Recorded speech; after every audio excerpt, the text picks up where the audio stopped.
Facebook do Jornal Diário de Suzano. Eu é que agradeço, viu, Edgar, pelo convite que me fizeram. É uma satisfação muito grande, mais uma vez, poder estar com vocês aqui, dessa vez de uma maneira um pouco mais distante fisicamente, mas muito presente do ponto de vista da emoção que sinto em estar com vocês mais uma vez. Quero fazer uma saudação aqui a todos aqueles que estão nos acompanhando. É uma alegria imensa poder contar com todos vocês. Agora, de uma forma virtual, né? A gente vai tentar, na medida do possível, conseguir aí... tem algumas perguntas já surgindo aqui na nossa live, aqui no Facebook. Na medida do possível, a gente vai tentar fazer as perguntas. Ô, Marcelo, antes de falar um pouco aí da política, e eu queria fazer algumas perguntas no campo político, né? Também aí, até no campo, como é um geógrafo também, né? Nesse campo aí de mobilidade, eu queria inicialmente começar a nossa conversa falando um pouco da pandemia. Como que você está vendo as ações que estão sendo realizadas pelas prefeituras, principalmente aqui do Alto Tietê e de Suzano, a forma como o governo do estado tem tratado e passado aí as orientações para os municípios? Você faria alguma coisa diferente do que está sendo feito? Por exemplo, o governo do estado está classificando as regiões pelas cores, né? O Alto Tietê já foi na cor vermelha, lá de mais restrição, passou para laranja, agora está na fase amarela, um pouco mais flexível para a abertura do comércio. Você acha que esse é o caminho que está sendo conduzido e está correto? Olha, são duas coisas. Tem uma questão que diz respeito ao ponto de vista metodológico. De alguma maneira, essa pandemia está sendo enfrentada no mundo todo da mesma forma. Existem técnicas que estão sendo adotadas que, de alguma maneira, são reproduzidas aqui no Brasil. Porém, qual é o problema? Seria necessário que houvesse um comando de cima para baixo.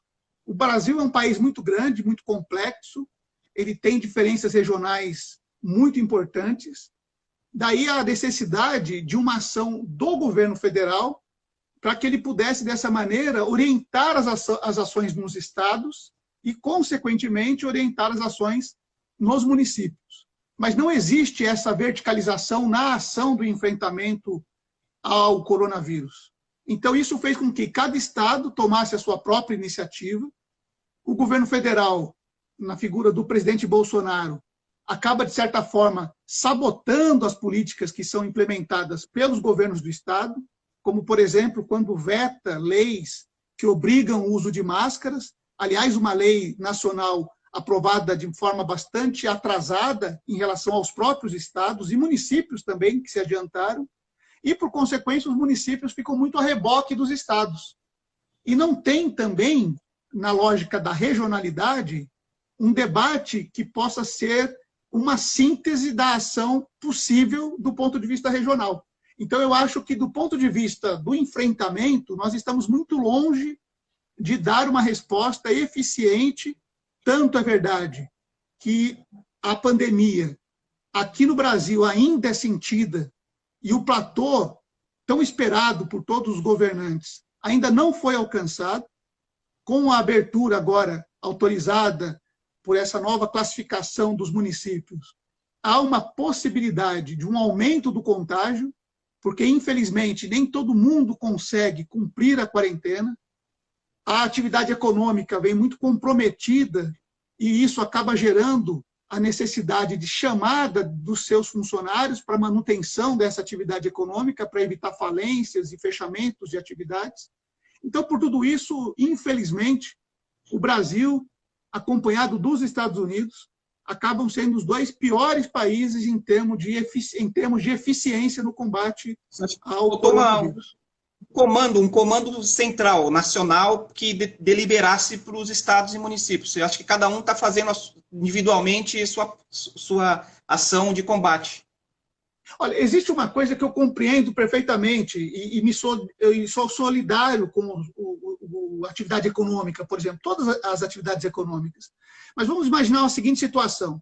Quando o vírus chegou na Europa, depois de ter sido identificado na China, quando ele chega na Itália e depois avança para a Espanha, nós tivemos a possibilidade aqui do Brasil de perceber quais eram as ações necessárias naquele momento. Quando o vírus entra no Brasil, o Brasil já conhecia os principais mecanismos de combate à sua disseminação. O que o Brasil fez? Ele não tomou as medidas iniciais radicais para que nós pudéssemos encurtar a incidência da doença aqui no Brasil. Se nós tivéssemos adotado as medidas radicais, eu digo radicais colocando lockdown logo no início, como fizeram alguns países europeus, por exemplo, que não entenderam a gravidade da crise, porque ainda não estavam vivenciando o seu momento de maior agressividade. E quando perceberam, tomaram medidas radicais. O presidente Bolsonaro fez exatamente o contrário. Ele foi para a televisão minimizar os efeitos da crise, tratou aquilo como uma gripe comum, aliás, no diminutivo, inclusive, e acabou com que gerasse uma certa, por parte da população, uma certa confiança de que não era tão grave assim o problema, até porque ele é a maior autoridade do país. Então, por conta disso, nós poderíamos ter nos espelhado no exemplo europeu e tomado as medidas radicais logo no início, como, por exemplo, fechar os aeroportos. O Ciro Gomes, ele conta uma história a respeito de Fortaleza, de que o governo do estado quis fazer as medições de temperatura no aeroporto de Fortaleza, que é por onde entram muitos estrangeiros no Brasil. O governo federal simplesmente não autorizou a ação do governo do estado no âmbito de uma área que é comandada pelo governo federal, que é ali no caso de Fortaleza, o aeroporto. Então, veja, esse tipo de conflito fez com que a doença se agravasse, se espalhasse muito rapidamente pelo país e alcançasse os níveis pandêmicos e que tem afetado tanto a vida de muita gente. Hoje nós já estamos falando de mais de 73 mil pessoas que morreram em função disso. Ou seja, é uma situação lamentável que nós estamos vivendo e as consequências dessa crise vão piorar ainda mais, porque ela rebate na questão econômica e, por consequência disso, afeta a qualidade de vida de inúmeros brasileiros que vão sentir o peso disso, não agora, imediatamente, que já estão sentindo, mas agravando essa situação pelos próximos meses. Marcelo, estamos com uma boa audiência aqui no Facebook, muita gente perguntando sobre eleições, né? Então eu já vou direto para esse assunto. Eu queria voltar um pouco na sua história. Lá em 2000, você ficou mais de 30 anos, ou cerca de 30 anos, no PT. Em 2000, o Suzano viu aí a ascendência do PT quando você quase venceu as eleições, né, no ano 2000. Em 2002, você venceu para deputado estadual. Em 2004 e 2008, você foi o prefeito eleito em 2004 e reeleito em 2008. E aí eu queria saber, a gente queria perguntar para você, como que está seu posicionamento político hoje, né? Você fez uma parceria com o atual prefeito Rodrigo Axuxa. Essa parceria, ela se mantém para a eleição desse ano? Edgar, a você e aos seus leitores e também aqueles que nos acompanham aqui pelo Instagram e pelo Facebook, eu tenho convicções que me são muito próprias. Eu costumo convocar uma pessoa que eu admiro muito, que já morreu, que é um grande político e escritor e sociólogo brasileiro, antropólogo acima de tudo, que foi Darcy Ribeiro. Darcy Ribeiro escreveu uma das obras mais importantes do ponto de vista da identificação da característica do povo brasileiro, que foi o livro intitulado O Povo Brasileiro, que ele escreveu já no final da vida dele. Ele estava já sofrendo as consequências de uma doença terminal, fugiu, inclusive, do local onde ele estava internado para poder concluir o livro, ele que era um homem cheio de vida. Ele fala nesse livro, e já na introdução ele diz o seguinte, ele diz assim, para que ninguém se enganasse com ele quando ele escrevesse aquele livro, porque ele era um homem de fé e de partido. Eu era do PT, fui do PT durante 30 anos na minha vida, e quando saí do PT, me filiei ao PDT. E me encontrei, portanto, no partido que foi o partido fundado pelo Darcy Ribeiro, dono dessa expressão, sou um homem de fé e de política. Eu me sinto assim também. Eu acredito muito que a política é o caminho mais eficiente que nós temos para promover mudanças importantes que podem fazer um país inteiro ser melhor. Isso passa pela ação dos municípios, portanto, aquelas comandadas pelos prefeitos, passa também pelas ações dos governadores e do presidente da República ou da presidenta da República. Então, o país vive em função das decisões políticas que são tomadas.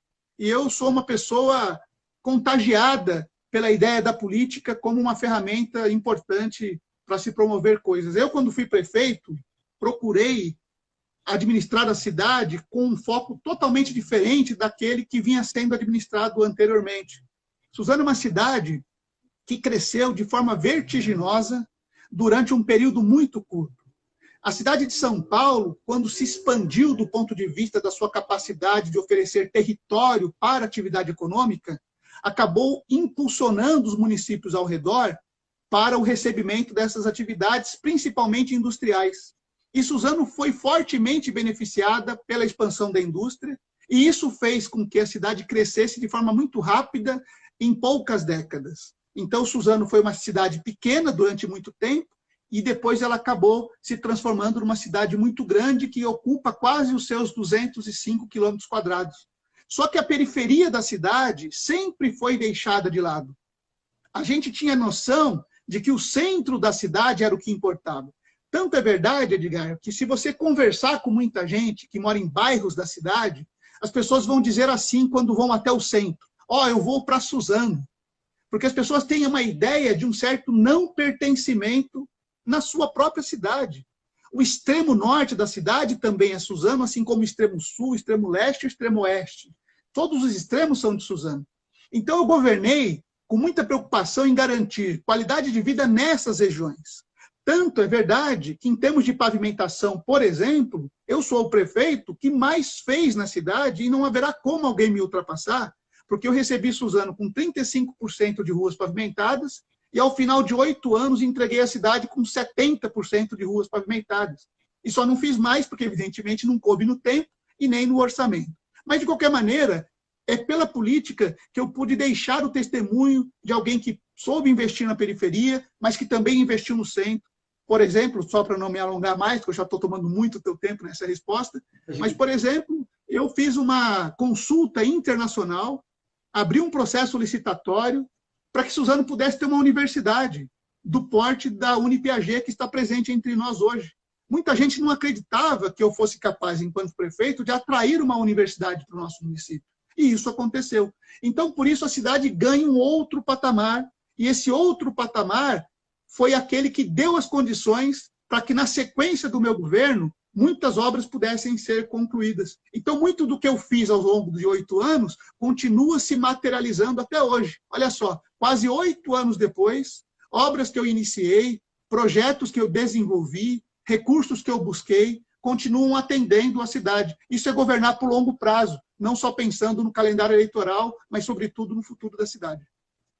Isso da periferia se atribui também, na prática, o trabalho do orçamento participativo, que foi buscar ali as sugestões dos bairros. Também foi um caminho importante, você considera? Olha, o orçamento participativo ele é tão importante porque ele é pedagógico também. As pessoas aprendem sobre o funcionamento da máquina pública quando participam do processo do orçamento participativo. E na hora que elas decidem pelas prioridades, essa decisão se materializa. E quando se materializa, as pessoas se sentem solução que foi encontrada. Então, a obra deixa de ser uma coisa feita pela prefeitura e passa a ser uma coisa conquistada pela população. E isso ajuda com que a população preserve aquela obra, sinta-se realizada naquela obra e, sobretudo, como usuário daquela obra, sinta-se no direito de cobrar mais por aquilo que ela deve ser, que é servir a população que a reivindicou. Então, de fato, o orçamento participativo foi uma das medidas mais importantes. É uma pena que que o orçamento participativo já não seja mais executado aqui no município, porque essa seria uma diretriz muito importante para dar à população o poder de decisão, empoderar as pessoas daquilo que é possível fazer na cidade. Algumas pessoas estão citando a Célia Bortoleto, que você conhece, né? Deve conhecer a Célia Bortoleto. A Célia é minha querida amiga. Isso, ela está colocando que você fez o SAMU, o PSF, né, o CAPS, o ambulatório de especialidades, reduziu a mortalidade e mais. Está citando aqui a Célia, que foi secretária de saúde, né, na sua gestão. Marcelo, você começou no primeiro mandato trazendo algumas inovações importantes. Posso te dizer aí, por exemplo, a Parada Tiradentes, que foi um modelo ali que você criou ali de modernidade lá para a cidade, né, uma parada bacana, ficou por um tempo sendo uma espécie de espelho ali, um modelo, né, de urbanismo lá para a cidade. Mas aí a gente vê que durante os seus 8 anos que você ficou como prefeito, as suas contas tiveram rejeição, né, do Tribunal de Contas, né, foram sugeridas como rejeitadas. Eu queria saber o que aconteceu para as suas contas terem esse parecer negativo do tribunal, né? Você não recorreu? O que aconteceu? Primeiro, em relação à Parada Tiradentes. A Parada Tiradentes, para quem não sabe, é uma extensão da Rua Tiradentes, que foi um prolongamento feito, inclusive na gestão anterior à minha, para que pudesse acessar da Glicério a Rua Baruel. Havia ali um obstáculo e foi feita uma rua. Só que só foi feita uma rua. Com a Parada Tiradentes, com essa concepção, foi feito um projeto urbanístico ali, com fiação rebaixada, com estrutura de embarque e desembarque de usuários de ônibus, com piso podotátil, que é a sinalização para pessoa com deficiência visual, com sinalização vertical, horizontal, iluminação ornamental. Aquilo era, na verdade, uma espécie de showroom. Era uma forma que eu desenvolvi junto com a minha equipe na prefeitura, principalmente da área de política urbana, para que nós pudéssemos mostrar para a cidade, na prática, o que poderia ser a cidade inteira. Ou seja, era um ponto de partida para se compreender a importância do urbanismo no embelezamento da cidade e nas condições de qualidade urbanística, que é o bem-estar que a população precisa ter ao conviver com a cidade. Eu acredito que as pessoas precisam andar pela cidade e ficar o tempo todo ao lado da beleza que a cidade pode oferecer. E isso é processo de construção permanente, não se faz... E a ideia era fazer outras paradas também, né? Não só ali, era fazer outros showrooms, você disse, em outros lugares também de Suzano. Aquele showroom seria mais ou menos quando você compra um apartamento e vai visitar o apartamento decorado. Ou seja, você mostra o que é possível ser feito. E nós começamos esse trabalho. A Glicério, por exemplo, só não se tornou um calçadão porque houve muita pressão por parte de alguns setores que não quiseram sequer experimentar um período curto de isolamento de uma das calçadas, ou melhor, de uma das áreas de estacionamento para a extensão de uma calçada, porque as pessoas não entenderam aquilo como um experimento que estava sendo colocado. Mas eu dou um outro exemplo de expansão urbana importante, a Praça Cidade das Flores, Edgar. É um equipamento público, um cartão postal do município de Suzano, que as pessoas criticaram muito quando viram fazendo uma praça de quase 20 mil metros quadrados, ou seja, um dos maiores espaços de convivência pública na região metropolitana, é o maior de Suzano. Hoje ninguém contesta o fato de que aquela praça é uma das maiores joias que Suzano tem, mas são ossos do ofício de quem governa, que tem que tomar decisão, e quando a oposição se assanha o tempo todo para não deixar viabilizar as coisas. Agora, em relação ao Tribunal de Contas, eu quero agradecer a sua pergunta, porque ela é muito importante, Edgar. As pessoas não entendem o que significa uma rejeição de contas e o que qualifica a rejeição de contas. E acaba tratando como se fosse tudo uma coisa só. Então, eu quero dar um exemplo aqui. Qual foi o motivo da rejeição das minhas contas pelo tribunal? Questão de pagamento de precatórios. Eu paguei todos os precatórios alimentares, aqueles precatórios de baixo valor, ninguém ficou sem receber o seu direito. Precatório é uma decisão judicial de alguém que recorre ao judiciário para ter o direito de receber aquilo que o município lhe deve, principalmente em função de causas trabalhistas e de causas de desapropriação. O maior volume de precatórios gerado decorre desses precatórios de desapropriação. O que acontecia antes da legislação recente, agora dos últimos 15 anos? Os prefeitos desapropriavam, pagavam o valor venal, uma parte apenas, e o proprietário que fosse para a justiça brigar pelos seus direitos. E a prefeitura não pagava. Ao longo dos anos ia virando precatório. Com a mudança da regra, eu, por exemplo, não deixei nenhuma dívida de precatório, porque eu não criei nenhuma dívida que pudesse gerar precatório, porque paguei as desapropriações que fiz, por exemplo. Agora, aquelas que eram anteriores a mim, que não haviam sido pagas, foram se acumulando ao longo do tempo. E eu fiz os pagamentos, mas eu contestei valores. Porque eu preciso proteger o interesse do município.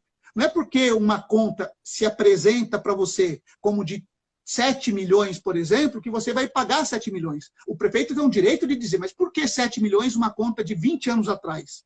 E aí, de repente, você faz cálculos, atualiza essa conta e descobre que a dívida não é de 7 milhões, mas de 300 milhões. E foi isso que eu fiz. Paguei dívidas em valores menores porque contestei aqueles valores. O Tribunal de Contas tem uma decisão ali que faz com que, não havendo pagamento nos conformes que ele determina, aí ele rejeita as contas. E a Câmara Municipal, eu não tinha maioria na Câmara, nunca tive, aprovou a rejeição das contas e até hoje eu tenho recursos que correm em razão dessa decisão do Tribunal de Contas. Portanto, eu não sou uma pessoa condenada pelo Tribunal de Contas, como alguns dizem. Eu sou uma pessoa contra quem teve contas rejeitadas em função única e exclusivamente de pagamentos diferenciados deprecatórios. Não que eu não os paguei, mas paguei de forma que o tribunal entendeu incorreta. Foi isso. Em 2016, tinha aí a possibilidade de você sair candidato a prefeito, você acabou desistindo em função daquele caso do processo de contratação de funcionários, né? Servidores sem concurso público. Você mesmo disse na época que teve que chamar os servidores porque senão a prefeitura não funcionava, né? Como que está esse processo? Muitas pessoas que até votaram em você perguntam se existe alguma possibilidade de você voltar na próxima eleição, lá em 2022, né? De alguma forma, como que está essa questão da sua inelegibilidade política em relação à disputa de cargos? Edgar, aquele processo de 2016, ele já foi encerrado. Ele já foi encerrado. De fato, o que aconteceu ali foi uma coisa muito estranha, porque a minha condenação foi pela suspensão dos meus direitos políticos por 3 anos. Isso em 2016. Por que houve essa condenação? Porque eu prorroguei contratos no início do meu governo em 2005. Se você se lembra, e muitos que estão nos acompanhando sabem disso, não havia concurso público em Suzano antes de eu assumir a prefeitura. Teve um concurso público apenas realizado anteriormente, antes que eu assumisse a prefeitura. Isso entre 1988 e 2005, quando eu assumi a prefeitura pela primeira vez. Ou seja, concurso público não era comum. Eram feitos muitos contratos por tempo determinado, contratos de 6 meses, prorrogáveis por 1 ano e assim por diante. E essa política foi fazendo com que a cidade não tivesse uma lista de servidores que fossem convocados para assumir as funções. Eu terminei o meu governo, após 8 anos, tendo realizado 8 concursos, ou seja, uma média de 1 concurso por ano. Só que no primeiro ano, você não faz um concurso no dia 1º de janeiro e convoca para trabalhar no dia 2 de janeiro. É um processo demorado. Então, o que eu fiz? Eu prorroguei os contratos que foram assinados pelo prefeito anterior. Então, o ex-prefeito, anterior a mim, fez vários contratos, deixou que esses contratos fossem vencendo no comecinho do ano, o que geraria um colapso na cidade, porque não ia ter servidor para trabalhar na cidade. O que eu fiz? Aquelas pessoas que foram contratadas no mandato anterior, eu prorroguei os contratos delas, abri um concurso público, que é demorado. Antes desse concurso público, abrir um processo seletivo simplificado para fazer escolhas que não fossem por indicação, mas se fossem definidas por processo técnico para a assunção dos cargos. E, com isso, eu consegui deixar a prefeitura funcionando. Só o que acontece? A Justiça entendeu que as contratações do mandato anterior estavam irregulares e, porque eu as prorroguei, eu entrei no polo passivo da ação contra o ex-prefeito. O ex-prefeito foi absolvido e eu, que prorroguei, fui condenado, porque houve uma ação por parte da minha defesa, de uma pessoa que era minha advogada à época, que abandonou o caso e deixou correr, na segunda instância, a revelia. Então, eu cumpri um período de 3 anos sem poder votar e nem ser votado. Foi o que aconteceu em 2016. Mas isso já foi encerrado logo no início de 2017. E, portanto, eu estou plenamente no meu direito de disputar eleições.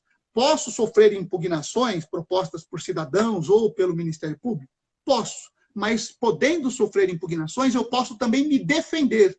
E ao que eu me defendo, eu consigo apontar os meus argumentos. Por exemplo, em relação às contas. Na hora que eu apresentar uma defesa em relação às contas, a Justiça vai entender que não houve dolo, que não houve prejuízo ao erário público, na questão dos precatórios. Pelo contrário, houve preservação de gastos excessivos que não eram devidos. Mas isso só se faz disputando uma eleição e sendo julgado no âmbito da Justiça Eleitoral. É por isso que eu posso ser candidato. Em 2016 eu não poderia, mas eu posso ser. Então, isso é um direito que me está assegurado pela legislação brasileira. Em 22, você vislumbra uma disputa para deputado? Você pensa em vir para a disputa para algum cargo eletivo? Olha, de verdade, muito francamente, eu não tenho decisão sobre isso ainda não.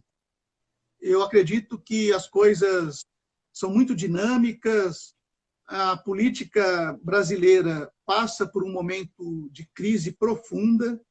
Eu acredito que tenho condições excepcionais para contribuir com esse cenário de enfrentamento a toda essa situação que o Brasil vive hoje. Eu acho que alguém não se constrói do dia para a noite, experiência não se adquire de uma hora para outra, a vida nos ensina de forma extremamente pedagógica, a gente aprende com os acertos, também os erros nos fazem não errar mais, ou pelo menos cometer outros erros. Então, tudo isso acaba fazendo aquilo que a gente chama de experiência.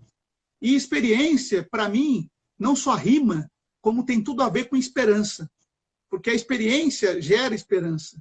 Porque as pessoas vão entender que essa relação é muito importante para a confiança daqueles que podem ser seus representantes. Então, eu sempre decido tudo com base naquilo que o partido orienta, com base no desejo da população de servir a essa população. Então, eu acredito que até 2022, 2024, 2020, nós temos ainda um tempo relativo para discutir essas questões. Você falou 2020, hein? Nós estamos em 2020. Isso significa que... Porque 2020 é um ano de eleição e o ano de 2020 é um ano essencial para se discutir a política num alto nível. Porque o que está acontecendo hoje? Nós temos uma situação no Brasil, e algumas pessoas podem discordar daquilo que eu vou dizer, mas é tão evidente que a situação que nós vivemos no Brasil hoje é de desgoverno. E por que é de desgoverno? Veja, nós temos um Ministério da Educação sem ministro há mais de um mês. Nós temos um ministro que foi recentemente nomeado, cujas credenciais ainda não convenceram a área da educação. Os especialistas, aqueles que trabalham no setor, não entenderam ainda a motivação dessa indicação do ministro. Espero que ele consiga trabalhar e apresentar resultados, mas a expectativa é muito baixa. E os ministros anteriores também não apresentaram absolutamente nada que pudesse significar um projeto de desenvolvimento na área da educação para o país. Por isso que eu acredito que a política de 2020 ela vai balizar aquilo que vai acontecer em 2022. Eu tenho defendido a necessidade de uma agenda progressista. Isso significa uma agenda que olhe mais para as pessoas que vão sofrer as consequências da crise sanitária que nós estamos vivendo. Porque nós teremos, Edgar, lamentavelmente, com essa situação que atinge a atividade econômica, um número crescente, que já aumentou demais, mas teremos um número ainda maior de desempregados. Essas pessoas vão requerer a ajuda do Estado para as necessidades mínimas, básicas de qualquer pessoa, de qualquer família. A educação, o ano de 2020 foi perdido. Nós temos que recuperar esse ano perdido. Na área da saúde, ficou provado que as pessoas mais pobres, que vivem mais afastadas dos direitos que devem lhes ser oferecidos, são aquelas que mais sofreram as consequências dessa pandemia.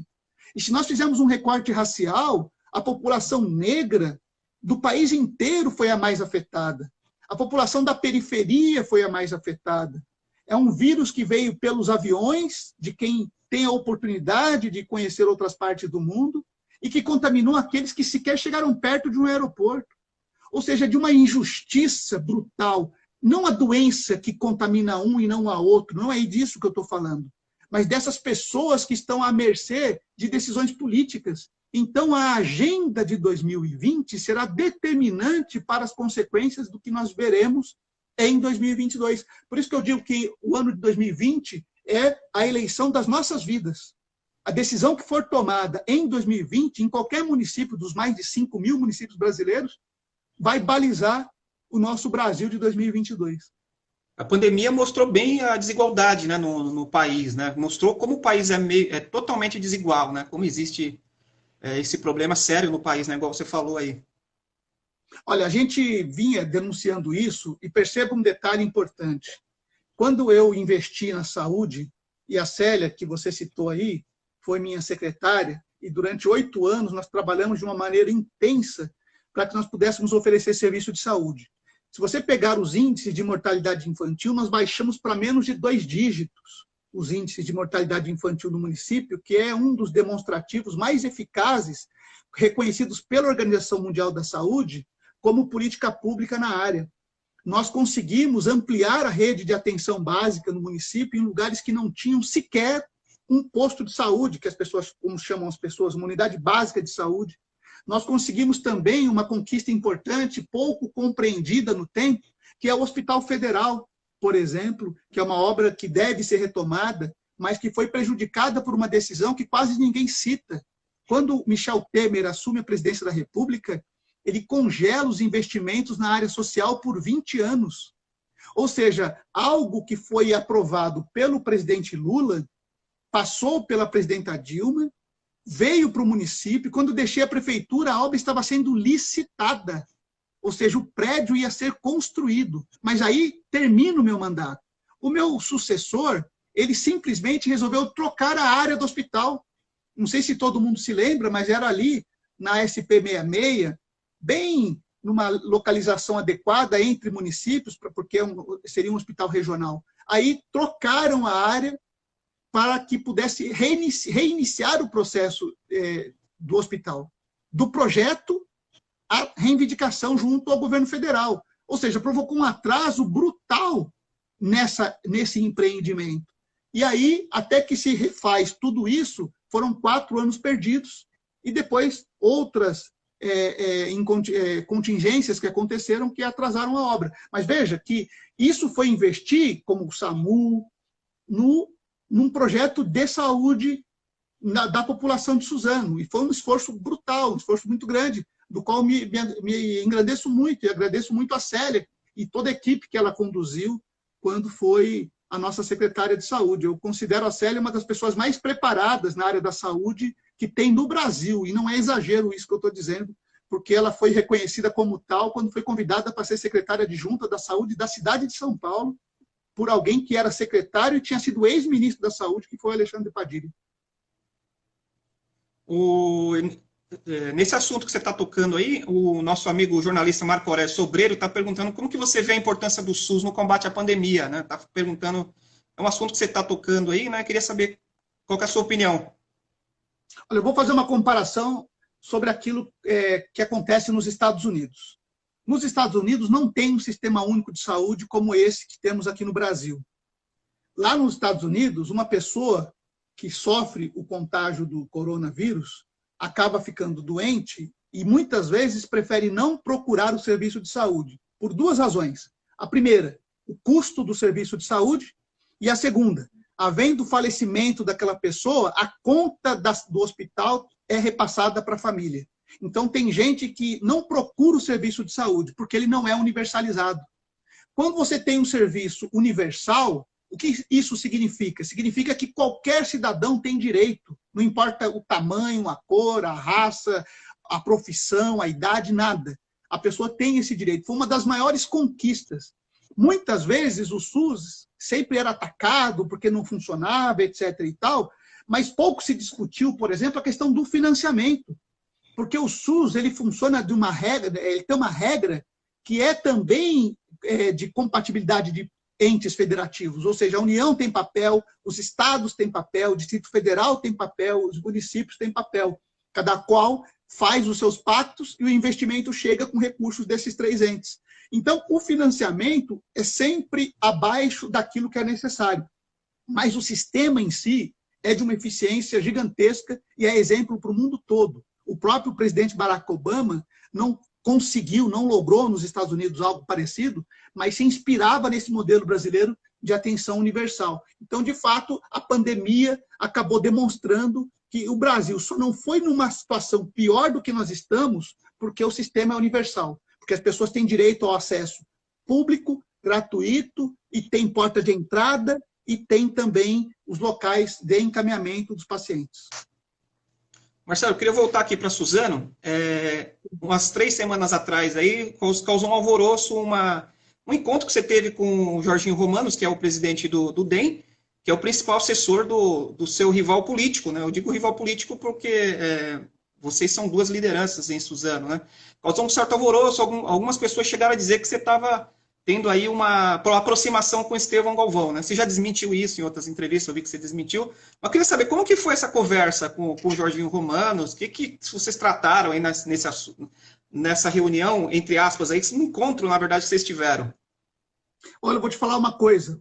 O regime militar, que foi fruto de um golpe que ocorreu em 1964 no Brasil, entre várias brutalidades que cometeu, uma foi a extinção dos movimentos organizados pelos estudantes. Então, os grêmios estudantis, os centros acadêmicos, foram extintos pelo regime militar. Com o processo de reabertura do Brasil, no início da década de 80, mais precisamente em 1985, o presidente Itamar Franco, que era vice do Tancredo Neves, que foi eleito pelo Congresso Nacional para presidir o Brasil no final da ditadura militar e no início da abertura, que viria a acontecer de fato em 89 com as eleições diretas, fez com que os grêmios estudantis e os centros acadêmicos fossem liberados. Pouca gente sabe disso, mas eu fui fundador do primeiro grêmio estudantil em Suzano, após a abertura deles novamente pelo presidente Sarney em 1985. E sabe quem fazia parte da diretoria do grêmio estudantil, do qual eu fui secretário? O Silvino, um grande amigo que mora em Portugal hoje, era o presidente. Vanderlei Leles era membro também da direção. Maria Augusta, a Guta, da contabilidade objetiva, também fazia parte do movimento. Mas uma pessoa que fazia parte da nossa direção era Jorginho Romanos. Ou seja, o Jorginho Romanos é uma pessoa que eu conheço, fizemos parte da mesma diretoria do movimento estudantil em 1985. É uma pessoa que tem atividade em Suzano, o Porto Boulevard, bem ao lado do escritório onde eu trabalho, aqui no município. Então, tomar um café com ele não é nada que não seja normal. Só que as pessoas não conseguem diferenciar. Eu não tenho identidade ideológica com o Jorginho. Nós temos pensamentos bem diferentes. Porém, eu tenho respeito por ele, uma pessoa com quem eu convivo há muitos anos. O Félix, irmão dele, eu conheci quando era uma criancinha. Quando eu ia na casa dele organizar papelada do movimento estudantil, eu vi o Félix, que é mais novo do que o Jorginho, ali correndo pela casa. Então, assim, essas conversas acontecem, elas são naturais. Eu não converso com adversários políticos que geraram um tipo de contraste que não seja possível superar. Dadas as ações que foram cometidas, enfim, qualquer tipo de argumento que eu possa usar aqui, não vem ao caso agora, mas o fato é que eu estava conversando com ele, conversei ao lado do escritório onde eu trabalho e batemos um papo. Se eu tivesse escondido, eu não teria escolhido uma praça de alimentação para conversar e uma praça vazia, né? Estávamos ambos de máscara, numa praça de alimentação fechada e nem café a gente tomou porque não dava. Mas falamos muito de política, assim. Esse foi um dos assuntos. Até porque é difícil duas pessoas da política não falarem de política, né? Marcelo, estamos caminhando aqui para... O tempo está passando, vamos ver se a gente consegue fazer mais algumas perguntas. Queria ouvir a sua opinião sobre a experiência que você teve. Você foi candidato ao governo do Estado pelo PDT, né? Quando o Ciro saiu como candidato a presidente. Queria que você falasse um pouco dessa experiência que você teve, né? Participou de debates bastante importantes nas emissoras grandes aí da televisão, na Bandeirantes, Globo. Como é que foi para você essa experiência? O que você, depois que terminou a eleição, o que você assim mais lembra de legado que você vai levar dessa experiência bastante positiva? Acho que você foi talvez aí o único político do Alto Tietê. Me parece que o Pedro Viviane de Poá também disputou para o governo do Estado. Um dos únicos, vocês dois, uma experiência bem importante para um político do Alto Tietê. Queria que você falasse um pouco. Edgar, foi uma experiência extraordinária. Foi uma das maiores que eu tive e acredito que todo político gostaria de ter ocupado esse espaço pelo menos uma vez na vida. O debate sobre São Paulo, ele tem uma intensidade muito acima da média de qualquer outro estado. Quem debate as questões relativas ao estado de São Paulo fala do maior PIB do país, fala de uma das maiores capitais, que é a capital de São Paulo, que é o núcleo desse grande estado no mundo, fala de uma economia extremamente importante para ancorar a economia nacional. Então, discutir os temas da agricultura, que São Paulo é muito rico, discutir os temas da mobilidade, das regiões metropolitanas, da questão ambiental, da questão da segurança pública, fez com que eu crescesse de forma extraordinária. Eu fui um candidato escolhido pelo PDT numa condição muito ruim do ponto de vista temporal. Por quê? Porque o PDT vinha com a candidatura do Gabriel Chalita durante um bom tempo, Na reta final, ele acaba abrindo mão de ser candidato por umas outras razões que ele explicitou ao partido. O partido resolve apoiar a reeleição do Márcio França e faz a convenção declarando apoio ao Márcio França. O Márcio França, por razões óbvias, não apoiou a candidatura do Ciro Gomes. E isso foi um fator que fez com que o partido optasse por uma candidatura própria. Mas isso já na véspera do início do processo eleitoral, ou seja, no último dia de convenção. Então, eu fui, na verdade, assumir uma responsabilidade em defesa da bandeira do partido, sabendo que era uma luta muito difícil. E eu aceitei. Aceitei com muito orgulho esse desafio e honrei o meu partido. Sofri impugnação por conta das minhas contas rejeitadas aqui na cidade de Suzano. Não tive o prazer de vê-las julgadas do ponto de vista do meu recurso, porque a eleição termina e a minha votação não foi uma votação suficiente para mudar o resultado final da eleição, então meu recurso foi arquivado e, portanto, não logrei ter o resultado da avaliação desse recurso, que já poderia, então, resolver um assunto que as pessoas vivem especulando sobre ele e que, para mim, é muito tranquilo e fácil de resolver até. Mas, de todo modo, eu pude realmente enfrentar debates de altíssimo nível, debati no palco das maiores emissoras de televisão do país, fui indagado sobre todos os temas que diziam respeito não só ao Estado de São Paulo, mas também ao país, não deixei uma pergunta sem resposta, e aprendi muito com essa experiência de ter disputado o governo do Estado. Teve um embate com o Dória, né? Você teve um embate bacana com o Dória. Sim, tive alguns. Eu acho que a grandeza da política está no respeito.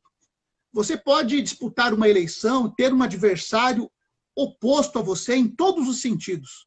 Porém, fazer o debate de ideias eu acho uma coisa muito rica, muito importante. E eu pude fazer esse debate. E tem um dado que as pessoas pouco reconhecem, porque essa informação não é muito disseminada. Eu sou, na história de São Paulo, uma raridade. Porque São Paulo teve 2 candidatos negros na sua história, até hoje, que disputaram o governo do Estado de São Paulo. Então, eu fui uma figura quase que fora da caixinha, daquele ambiente predominado por homens brancos, héteros, mas eu tive a sorte de ter candidatas também nessa disputa. O PSOL lançou uma colega com quem eu tive grandes relacionamentos ao longo da vida, na vida acadêmica, nos debates até do tempo em que eu era do PT, que foi a Lisete, que disputou o governo também. Então, nós tivemos um bom debate, uma grande convivência. Eu acho que Suzano foi muito representada como cidade naquele debate, nos debates todos, porque eu sempre citava Suzano como exemplo da minha experiência, e acho que Suzano, portanto, entra no mapa como oferecendo alguém para o Estado com qualidade para governar o Estado. Então, acho que isso é muito valoroso para o município. A única coisa que eu lamento foi que a agenda tão curta de campanha fez com que eu não pudesse estar presente várias vezes aqui em Suzano, porque muita gente se ressentiu da minha ausência. Falou, mas Marcelo disputa a eleição de governador e não vem aqui. Eu tive que percorrer o Estado inteiro, num curto espaço de tempo, não fiz pré-campanha. O Ciro, né? O Ciro fez uma campanha, como era candidato a presidente, fez uma campanha nacional, você tinha que estar com ele também, né? Eu tinha que acompanhá-lo fora do Estado, né?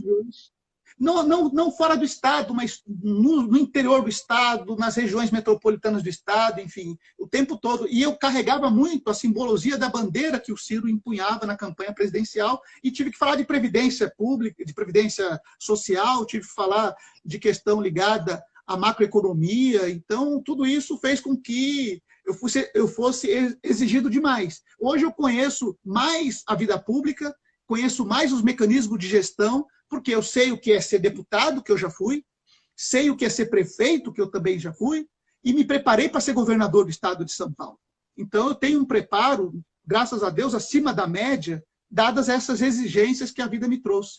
Eu acredito que se meu pai estivesse vivo naquela disputa, ele ia olhar no retrovisor da vida e ia enxergar aquele operário que chegou do interior de São Paulo para trabalhar aqui na capital, com todas as dificuldades. Minha família foi a 7ª a morar no Jardim Revista, que era um símbolo da periferia de Suzano, lá na Avenida Libanesa 867, onde a gente morava.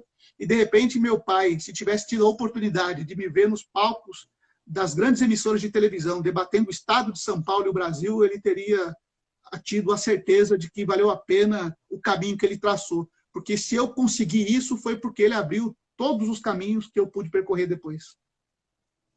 Marcelo, você tocou num ponto importante que está sendo discutido hoje no mundo inteiro, que é a questão aí da discriminação racial, né? Você mesmo falou que foi um dos poucos candidatos negros a disputar o governo do Estado. Eu queria que você falasse um pouco qual a importância para o mundo, não só para o Brasil, mas para o mundo, você está discutindo esse assunto, né? Um assunto que aí a gente está toda hora vendo essa questão, não só aqui no nosso país, mas de uma forma global.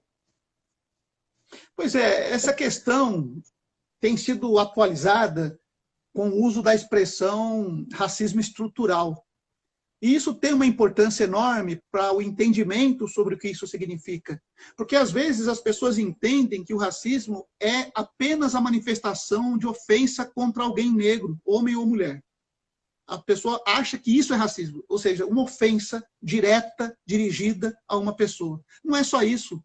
Na estrutura da sociedade, em seus mecanismos de funcionamento, acabam por existir meios que impedem a ascensão de homens e mulheres negros na profissão, no sistema educacional, nas práticas de convivência diária, seja até na compra num supermercado. Então, quando a gente identifica não a prática na ponta, que é o racismo mais conhecido, mas as estruturas que antecedem essa prática, aí a gente percebe. Eu vou dar um exemplo, se me permite, se eu tenho tempo para isso, rapidinho. Drauzio Varela, quando fez a entrevista com o Mano Brown. Drauzio Varela, uma figura conhecida. Ele contou uma coisa lá muito bacana na entrevista que ele deu para o Mano Brown. O que ele fala? Que ele estava de carona, já era uma pessoa conhecida, estava num carro com duas pessoas negras, quando a polícia avistou aquele carro e mandou parar. E a polícia, mesmo o Drauzio Varela dizendo que aquelas duas pessoas eram amigas, a polícia achava que era um sequestro. Então há uma identificação como se o negro fosse sempre o ladrão, fosse sempre o bandido. Então isso vem da estrutura. E quando vem da estrutura, eu estou dizendo, vem até do processo de formação. Quantas denúncias não foram feitas de violência praticada pela polícia totalmente gratuita? Eu imagino, por exemplo, se fosse o contrário, aquele acontecimento em Recife, lá em Pernambuco, daquela criança que caiu do 9º andar. Se fosse a empregada negra que tivesse descuidado da filha da dona do apartamento branca, você acredita que aquela mulher sairia dali de que maneira? Ela sairia dali presa. E estaria presa ela até mesmo falou hoje isso, pela né? Ela mesmo falou isso na entrevista. E ela disse isso com todas as letras, e esse é um ensinamento. Porque quando ela disse isso, ela colocou claro como que a estrutura é que causa muito do que nós conhecemos como racismo. Então, o combate ao racismo, ou a promoção da igualdade racial, passa por quebrar essas estruturas que existem na sociedade que impedem o avanço de uma população que, na história do Brasil, sofreu uma agressão secular que foi a escravidão. Então, não dá para achar que as pessoas que viveram sob o jugo da escravidão tenham as mesmas condições de acesso pelo mérito na sociedade, dadas as condições. Eu, com 50 anos de idade, tenho na minha família pessoas que foram filhos de pessoas que foram escravizadas. Ou seja, é muito recente na história do país essa questão. Então, por isso que eu entendo que o debate em torno do racismo estrutural traz uma nova luz sobre esse processo, que pode fazer com que se ilumine a mente das pessoas a respeito do combate real que precisa ser travado na rua, no dia a dia, em todos os lugares. Num país como o Brasil, não tem meritocracia. É difícil você acredita nisso também, que não existe meritocracia num país como o Brasil, tão desigual, né, como é o Brasil hoje. A meritocracia é um dos argumentos desse racismo estrutural. A pessoa pega alguém que estudou na escola pública, numa periferia, cujas condições de educação são precárias e, portanto, não teve condição de ter dar toda a atenção que deveria dar para os estudos. Vou dar um exemplo mais recente, nessa questão do ensino à distância. Nem todas as crianças têm acesso aos equipamentos para fazer as aulas à distância, não tem espaço dentro de casa para se ocupar uma mesa, ficar ali quietinha, estudando, nem toda criança tem. Agora, quando chega a época de uma seleção para ver quem vai para a universidade, qual a comparação que vai dizer? Vai dizer que essa criança não tem mérito? porque ela vivia numa condição completamente precária, vai dizer que ela não tem mérito? Então, essa questão da meritocracia é uma palavra muito usada por alguns setores da sociedade como se fosse uma grande vantagem, ou seja, eu tive mérito. Pô, poderia dar o meu exemplo, eu fui para uma universidade pública, eu fui aluno da Unesp, uma das maiores universidades brasileiras, eu cheguei a ingressar no curso de mestrado da Universidade de Brasília, depois ingressei no curso de mestrado da Universidade de São Paulo, no campus de São Carlos. Eu posso dizer, então, que é mérito meu? Puxa vida, não tinha cota naquela época. Mas se eu abraçar esse debate sobre mérito, eu excluo os meus irmãos que não tiveram a mesma oportunidade. E quando eu digo meus irmãos, não estou dizendo dos meus irmãos de sangue apenas. Estou falando dos meus irmãos brasileiros, que não tiveram a mesma oportunidade. Nós vivemos um país desigual, Edgar. Muito desigual. Seu caso foi uma exceção à regra, né? Uma exceção à regra. E que só diminuiu porque teve política de inclusão da população negra, da população mais pobre, pelas medidas que foram adotadas pelo governo Lula, pelo governo da Dilma, que foram medidas de compensação a tantos anos de opressão e escravidão no Brasil. Marcelo, se me permite, só mais duas perguntas. Queria que você fizesse, voltar para a Suzano aqui novamente, fizesse aí uma avaliação do governo Axuxi, como que ele tem acertado ou tem errado em algumas ações. Eu queria que você falasse um pouco sobre isso, né, o governo que você ajudou a eleger. E depois aí a gente encerra com mais uma pergunta, que depois dessa resposta que você der, a gente encerra a nossa entrevista. Vou dizer uma coisa bem importante. Quando eu deixei a prefeitura, eu deixei uma quantidade muito grande de obras em andamento. E também muitos projetos que eu deixei em andamento. E por que isso aconteceu? Porque quando você começa a governar, você vai fazendo coisas, vai planejando coisas e vai entregando essas coisas. Nem tudo que você planeja você consegue executar dentro de um período de 8 anos ou de 4 anos. No meu caso, foram 2 mandatos, 8 anos no total. Portanto, uma parte de tudo aquilo que você inicia passa para as gestões seguintes. Essa é uma coisa muito bacana, porque o prefeito não governa só para o seu período, ele governa para a cidade, para a sua atemporalidade, inclusive. Suzano vai ter 500 anos um dia. Então, você vai governando para a cidade. Os prefeitos que vão assumindo vão dando consequência, ou seja, vão concluindo aquilo que foi ficando e vão fazendo coisas novas, e assim vai tendo sobreposição. Infelizmente, quando eu deixei a prefeitura, o prefeito que me sucedeu não teve o cuidado de tocar aquelas obras. Eu não quero aqui fazer nenhuma avaliação, fazer nenhum juízo, mas, curiosamente, quando o Rodrigo Axuxi assume o comando da cidade, ele consegue concluir essas obras. Então, ele teve uma herança, por exemplo, que eu não tive quando fui prefeito no primeiro mandato, que foi uma grande quantidade de obras para tocar em velocidade altíssima. Então, ele teve essa condição e isso fez com que a cidade, que tinha muita obra parada, pudesse, então, retomar essas obras. E tem aquelas obras que são de longo prazo, como o ginásio, por exemplo, a Arena Suzano, que tem um nome, não sei se todo mundo sabe, mas é Manuel Maria de Souza Neto, o nome daquele equipamento público de esporte, lazer e recreação, mas chamam de Arena Suzano. A Arena Suzano, uma parte da obra, ela foi iniciada pelo Tocuzuni, parou no tempo do Estevão, foi retomada quando eu fui prefeito, e o Rodrigo Axuxi concluiu. E o Paulo Tocuzuni também fez uma parte. Ou seja, é um exemplo de obra de longuíssimo prazo que tem as mãos ali de vários prefeitos na sua execução. Então, tudo isso é um mérito importante que deve ser destacado. E agora o desafio é daqui para frente. Como é que a gente vai ver essa cidade daqui a alguns anos em vista daquilo que vai ser decidido nos tempos atuais? Então, nesse sentido, eu acho que o governo do prefeito Rodrigo Axuxi, que tem uma participação importante do Valmir Pinto, que é vice-prefeito, deu respostas para essas obras, principalmente que estavam paralisadas. E consegue também, finalmente, ter acesso a crédito. Então, eu costumo dizer o seguinte, o governo do Rodrigo tem o olhar no passado, que ele trouxe para o presente, ou seja, aquelas obras que eu deixei lá atrás, então ele olhou para trás e trouxe essas obras para o presente. E tem um olhar no futuro, que são os financiamentos que ele está fazendo para tocar novas obras. E esse olhar para o futuro, eu digo, porque são recursos que geram endividamento, que os próximos prefeitos terão que pagar. Então, busca no passado obras que estavam deixadas pelo prefeito anterior a ele e leva para o futuro as obras que ele está fazendo hoje, porque vai ser dividida a conta para os próximos prefeitos pagarem. E isso faz com que a cidade ganhe um certo impulso naquilo que ela tem a oferecer para os seus cidadãos hoje. o Instagram, ele permite que a gente fique 1 hora de entrevista, né? Então já estamos quase encerrando. Eu queria encerrar, então, essa entrevista perguntando para você se você quer voltar um dia a ser prefeito de Suzano. É uma pergunta que as pessoas fazem também. Você mesmo falou, né, das ações, de tudo que você deixou aí quando foi 2 vezes prefeito. Você quer voltar um dia a ser prefeito de Suzano ou vai voltar um dia a ser prefeito de Suzano? Edgar, eu acho que essa questão é menos importante do que aquilo que eu vou te dizer.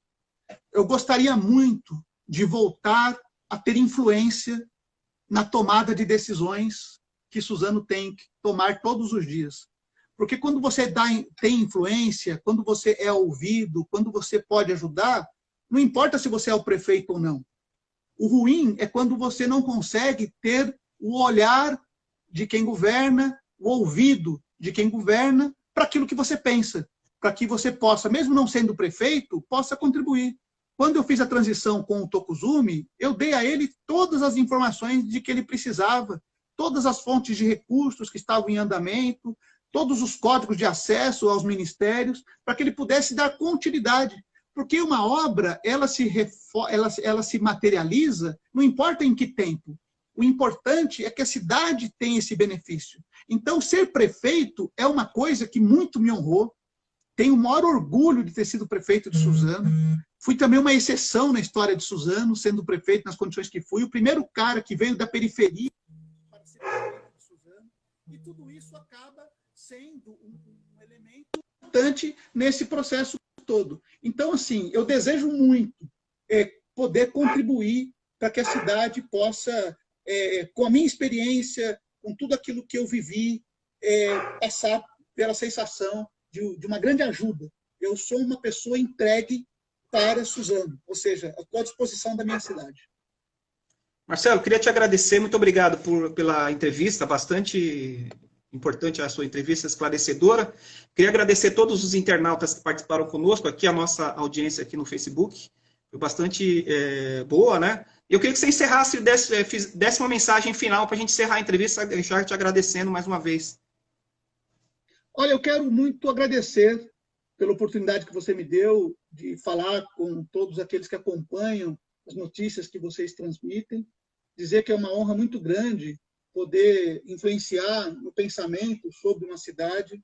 Eu acredito que esse pensamento ele se materializa quando as pessoas percebem que as ideias é que determinam os fatos que ocorrem, e acho que as pessoas, eu sou muito grato às pessoas de Suzano. O que eu penso, o que eu sou, toda a minha experiência, toda a minha vida, toda a minha memória está enraizada aqui na nossa cidade. Então, eu tenho por ela uma relação de grande paixão. Eu tenho em Suzano a minha referência, é meu espaço no mundo. Eu tive a oportunidade de conhecer outros lugares, eu gosto muito de viajar, a Brenda, a Maria Clara, minha filha, nós gostamos muito de viajar, a gente investe um pouquinho nisso, a gente abre mão de outras coisas para poder passear aí pelo mundo. Eu já vi vários lugares e tenho a sensação de que Suzano pode ser bem melhor. Suzano tem condições extraordinárias para ser uma cidade bem melhor. Para isso tem que haver um acordo político, uma pactuação em torno das grandes ideias para que Suzano possa expressar essas ideias na prática e oferecer isso como resultado de bem viver para toda a sua população. Bom, o Instagram está falando que a gente tem 10 segundos para encerrar aqui a entrevista. Então,